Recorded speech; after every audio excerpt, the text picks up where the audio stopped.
Episode 29 अंतिम सांस। बेटा बस एक बार श्रावणी से मिल लो, उससे बात कर लो। तुम्हें पता नहीं है, उसके बारे में उसकी हालत का अंदाजा लगाना थोड़ा कठिन है। क्या हुआ उसे? बेटा 2 दिन से ना कुछ खाई है और ना तो पिया है, बस कमरे में बैठी रेब के साथ रोती रहती है। मैंने उससे कारण पूछा तो कहती है राजन से मिलना है। राजन ये सब सुनकर अवाक हो गया। आखिर चाहती क्या है ये लड़की? मैंने उससे पूछा भी कि आखिर बात क्या है, क्यों मिलना है राजन बाबू से? बस मिलना है, उनसे मिलकर ही बताऊंगी। बेटा बस एक बार उससे मिल लो। बीमार रहती है मेरी लड़की, दौरे पड़ते हैं उसे। उसने पहली बार किसी को पसंद किया है। मैं साप्ताहिक रूप से उसे डॉक्टर के पास ले जाती हूँ और ये सिलसिला पिछले 5 वर्षों से चल रहा है। पर उसे हुआ क्या है आंटी जी? रवि ने तब प्रश्न किया जब राजन बिल्कुल शांत था। बेटा उसके दिमाग का इलाज चल रहा है। अभी थोड़ी ठीक थी, पर 2-3 दिन से वापस समस्या आ गई है। बेटा तो क्या तुम चल रहे हो? आंटी की आंखों में निवेदन की भावना थी। हाँ आंटी मैं चल रहा हूँ, राजन बोला। और फिर राजन अकेला ही श्रावणी की माँ के साथ उनके घर चल दिया। श्रावणी देखो तो कौन आया है। श्रावणी ने जवाब नहीं दिया। बेटा राजन बाबू आए हैं। क्या? अंदर से आवाज आई। माँ क्या सच में? श्रावणी खुश होकर बोली, हाँ सच में। राजन ने जब श्रावणी को देखा तो श्रावणी शर्म से लाल हो गई। राजन ने तो बड़े गौर से उसके चेहरे को देखा। ये क्या हालत बना रखी है? नहीं मैं तो ठीक हूँ। कितनी ठीक हो ये दिख रहा है। तुम्हें अपनी फिक्र नहीं है और ना तुम्हें अपनी माँ की फिक्र है। बस एक जिद करके बैठ गई हो और कमरे में बंद हो गई हो। पहले कुछ खाना खा लो, उसके बाद मैं तुमसे बात करूंगा। श्रावणी राजन के मुंह से ये बातें सुनकर बहुत खुश हुई और उसने बड़े प्यार से अपनी माँ की तरफ देखा और बोली, माँ मुझे बहुत भूख लगी है, चलो ना मुझे खाना दे दो। मुझे बहुत जल्दी से खाना है और इनके घर जाना है।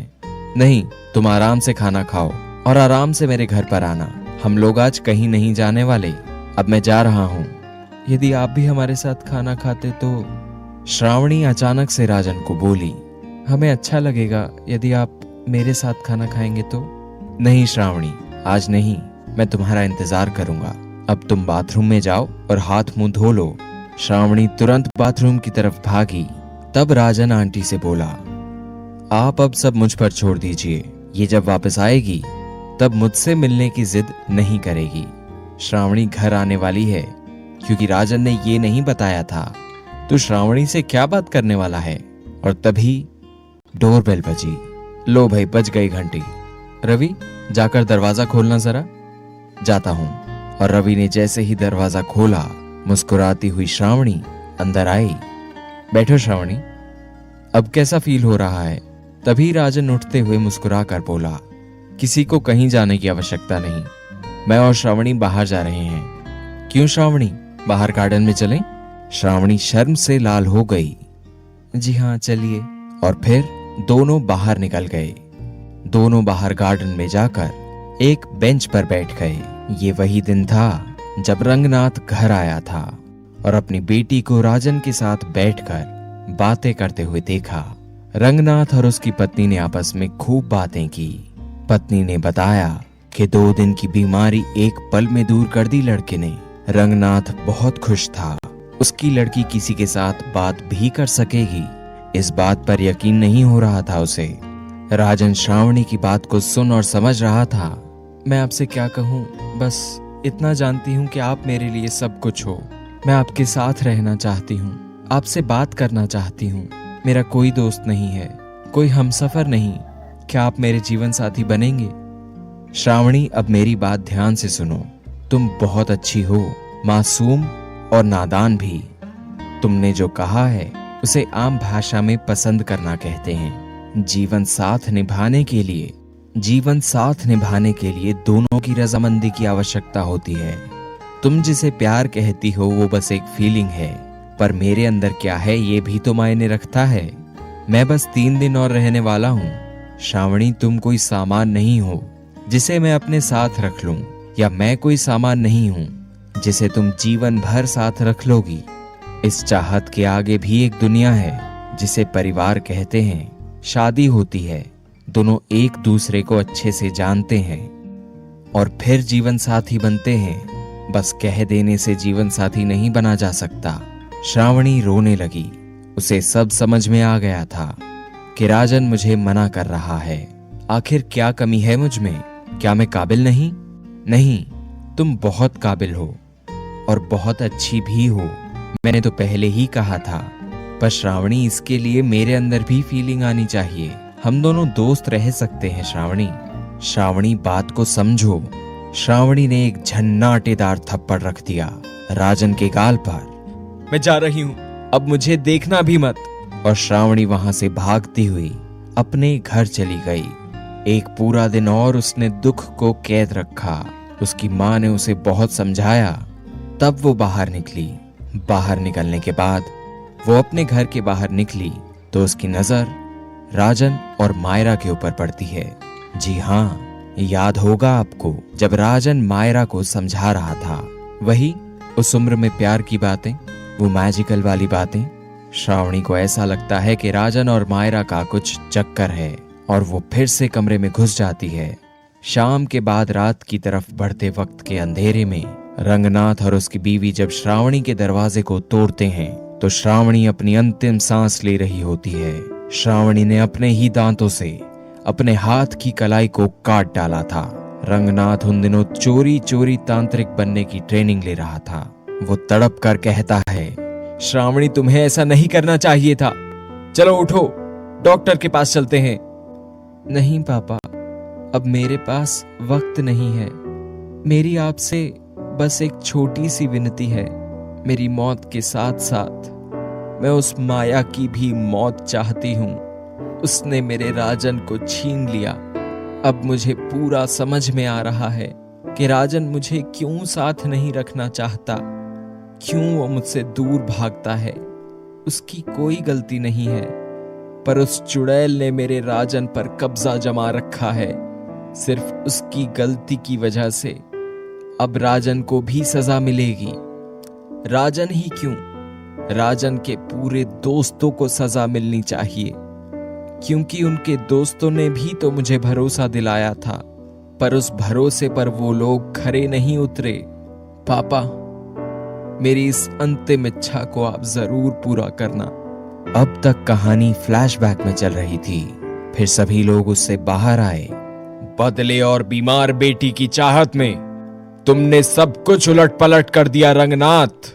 अघोरी बाबा गुस्से में बोले, यहाँ पर सारी गलती श्रावणी की थी और उसकी वजह से सबको कष्ट झेलना पड़ा। रंगनाथ शांत रहा। उसे पता था कि वो गलत है। वो क्या बोलता? उसकी शांति देख मायरा फुसफुसाती हुई बोली, मतलब उस बेवकूफ लड़की ने मुझ पर और राजन बाबू पर शक किया और कमरे में जाकर आत्महत्या कर ली। तुम पागलों को लगा कि तुम्हारी लड़की ही सब जगह सही है।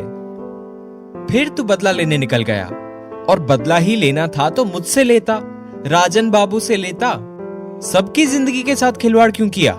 और मेरी माँ की क्या गलती थी? बोल, इस रानी की क्या गलती थी?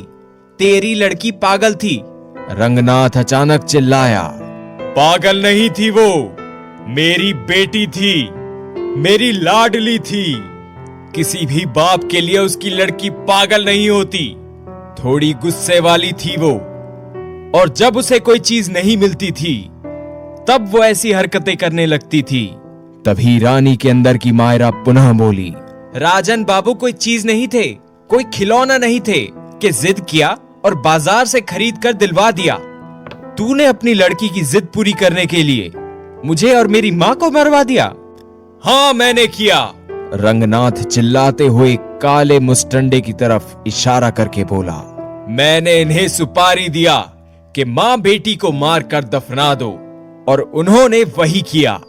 इन तीनों को फंसाने के लिए मैंने इन्हीं की दुकान से 4 रेनकोट मंगवाया ताकि मायरा को इन तीनों पर ही शक हो जाए।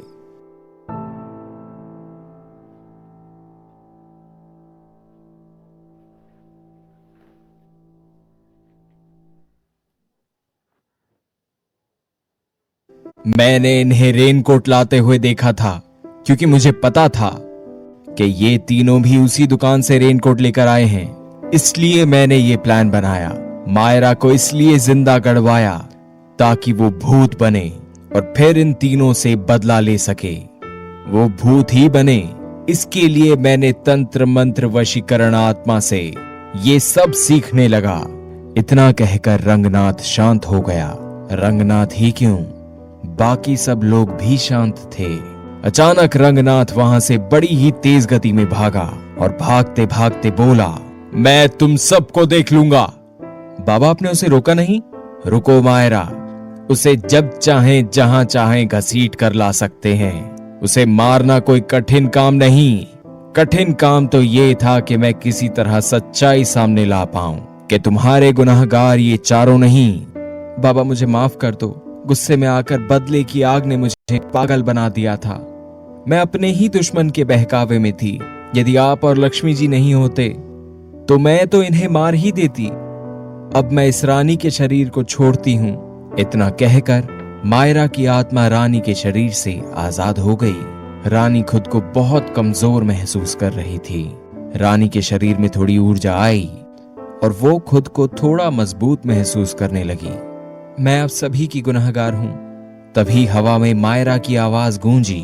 वो भावुक होकर बोली, रानी, मुझे माफ कर दो। मैंने तुम्हें बहुत सताया है, तुम्हें बहुत तकलीफ दी है, पर मैं इसका बदला उस रंगनाथ से लेकर ही रहूंगी। और अचानक मायरा उस मुस्टंडे के शरीर में घुस गई। मुस्टंडा वहां से उठा और दहाड़ते हुए दौड़ता हुआ जमीन पर उछल उछल कर गिरने लगा। किसी को कुछ समझ नहीं आया कि हो क्या रहा है। फिर उसके हाथ में वहां गिरा हुआ एक कंकाल का टुकड़ा आ गया और उसने वेग से टुकड़े को किसी चाकू की भांति अपने गले में मार दिया। पलक झपकते ही मायरा ने उस मुस्टंडे को मार दिया। फिर अचानक मायरा गुस्से में बोली, मैं जा रही हूं उस तीसरे आदमी को मारने, पर उसके पहले मैं रंगनाथ को मार डालूंगी। रुक जाओ मायरा, कोई ऐसा कदम मत उठाना कि फिर से बाद में पछताना पड़े। अघोरी बाबा बोले। मायरा, अघोरी बाबा ने पुनः आवाज दी। मायरा यहां से जा चुकी है। खोपड़ी ने अपना मुंह खोला। यदि इसने रंगनाथ को मार दिया तो? अघोरी बोले। क्या मतलब? सभी लोग चौंके। यदि उसने इस पापी तांत्रिक को मार दिया तो वो कभी मुक्त नहीं हो पाएगी और तांत्रिक की सारी शक्ति उसके अंदर चली जाएगी। फिर मायरा कभी भी हमारी बात नहीं सुनेगी और वो बेकसूरों पर तांडव करेगी। वो उस तीसरे आदमी तक जाने के लिए पता नहीं कितने बेकसूरों को मारेगी। क्या मतलब बाबा जी?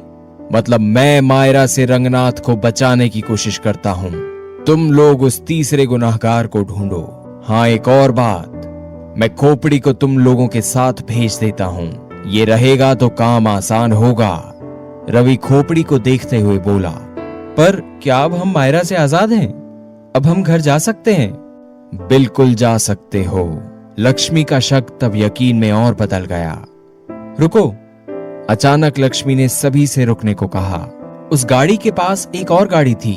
ये गाड़ी मैंने कहीं तो देखी है। ये गाड़ी रंगनाथ की है लक्ष्मी जी। कौन? लक्ष्मी के साथ साथ वहां खड़े सभी पुलिस वाले चौंक पड़े और वो बेहोश होते होते बचे। उनके सामने एक कंकाल खड़ा था। कंकाल तुम? लक्ष्मी तुरंत समझ गई कि ये कंकाल अघोरी बाबा ने भेजा है। मैम, अंदर रंगनाथ है और मजे की बात ये है कि वो तीसरा आदमी भी है जिसने मायरा और उसकी मां को मारा था। क्या? लक्ष्मी के साथ साथ हवा में एक और आवाज गूंजी।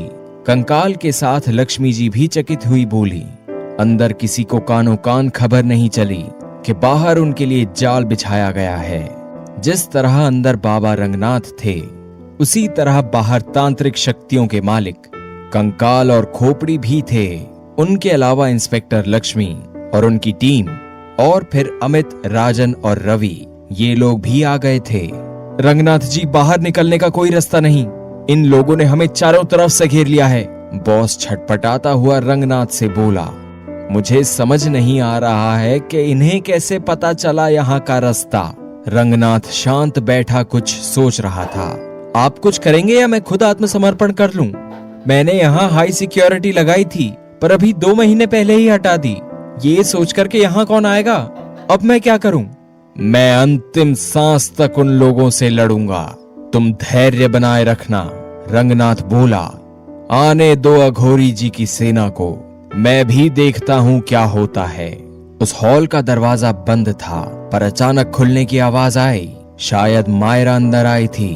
ये क्या, ये तो कंकाल था। अचानक वहां कंकाल के सामने रंगनाथ नजर आया, पर रंगनाथ का हुलिया बदला हुआ था। अंत में युद्ध का परिणाम कंकाल की हार पर हुआ।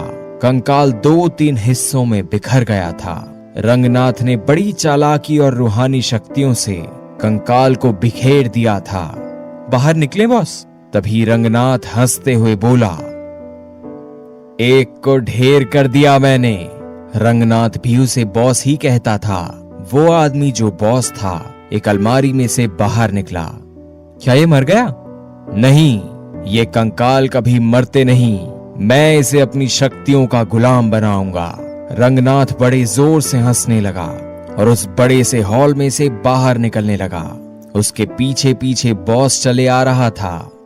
चलो अब उस चुड़ैल मायरा का खात्मा करता हूं। रंगनाथ अजीब सी शक्ल वाला घिनौना प्राणी बन गया था। उसके हाथ भी लंबे लंबे हो गए थे। उसने अपनी तांत्रिक विद्या से एक ही क्षण में सभी को बांध दिया। तभी वहां अचानक खोपड़ी आ जाता है। रंगनाथ, तूने कंकाल को अधमरा करके अच्छा नहीं किया। अब देख मैं क्या करता हूं। अगले ही पल खोपड़ी तेज गति से उड़ता हुआ अपने आकार को थोड़ा छोटा करके रंगनाथ के मुंह में घुस गया। मुंह में घुसकर सीधा पेट में चला गया और वहां अपना आकार बढ़ाने लगा। रंगनाथ की चीख निकल गई। वो अपना पेट पकड़कर जोर जोर से चिल्लाने लगा। उसकी आवाज किसी सांड की तरह थी। जोर जोर से डकारने लगा रंगनाथ। अचानक फटाक से खोपड़ी उसी वेग से बाहर निकल गया और बोला, तुझे मारने का आदेश नहीं है, नहीं तो मैं तेरा पेट फाड़ देता। तभी वहां इंस्पेक्टर लक्ष्मी अपनी टीम के साथ आ जाती है और रंगनाथ के साथ बॉस को गिरफ्तार कर लेती है। तभी उन सभी हो हवा में मायरा की आवाज सुनाई देती है। वो दहाड़ते हुए बोली, वाह, आज तो मजा आ गया। मेरे दोनों दुश्मन मेरे सामने खड़े हैं। राजन, आप सभी लोग यहां से चले जाओ और लक्ष्मी, आप इन दोनों को हमारे हवाले कर दीजिए। नहीं मायरा, तुम ऐसा कुछ नहीं करोगी। इंस्पेक्टर लक्ष्मी बोली, ये दोनों अपराधी हैं और इन्हें कानून सजा देगी। कानून सजा देगी? यदि हमारी बाहरी दुनिया नहीं होती तो आप लोग इन्हें ढूंढ भी नहीं पाते। और क्या कहा आपने? कानून इन्हें सजा देगा। तभी राजन बोला, आपको याद नहीं अघोरी बाबा ने क्या कहा था? यदि मायरा ने रंगनाथ को मार दिया तो वो कभी मुक्त नहीं हो पाएगी। इतना कहकर खोपड़ी गरज कर बोला, मायरा रुक जा, वरना हमें तेरे खिलाफ होना पड़ेगा। मुझे फर्क नहीं पड़ेगा खोपड़ी। और मायरा ने बॉस के शरीर को जमीन पर पटक दिया। अचानक वहां काले मुर्दे के साथ अघोरी बाबा हाजिर हो गए। अगले ही पल उन्होंने रंगनाथ की तरफ भार भीषण फेंक दिया। उस भीषण ने रंगनाथ को उसी पल अपनी शक्ति को हटाने पर मजबूर कर दिया। रंगनाथ धीरे धीरे जमीन पर बैठ गया। अगले ही पल जहां रंगनाथ बैठा वहां की जमीन फटने लगी। मुर्दे ने रंगनाथ को जकड़ लिया और वहीं जमीन में समा गया। रंगनाथ को चीखने चिल्लाने का मौका भी नहीं दिया। तभी गोली चली। सभी ने पीछे पलट कर देखा तो बॉस की खोपड़ी उड़ी हुई थी। लक्ष्मी ने ऐसा क्यों किया ये सभी को समझ में आ गया था। उसे खंडहर के अंदर ही लक्ष्मी ने ढेर कर दिया था और बिना पूछे बोली, कानून को कभी कभी ऐसे कदम उठाने पड़ते हैं। सभी ने अघोरी बाबा को नमन किया, शुक्रिया कहा। बाबा मुस्कुराते हुए अपने तीनों गुलामों के साथ वहां से निकल चुके थे। तो बाबू राजन, अमित और रवि जी, आप लोग अब मुन्नार से फ्री हो। रानी जी को साथ लीजिए और अपने शहर वापस जाइए। अमित, रानी, राजन और रवि वापस अपने शहर आए। अमित ने अपने माता पिता से अलग आशियाना बनाया।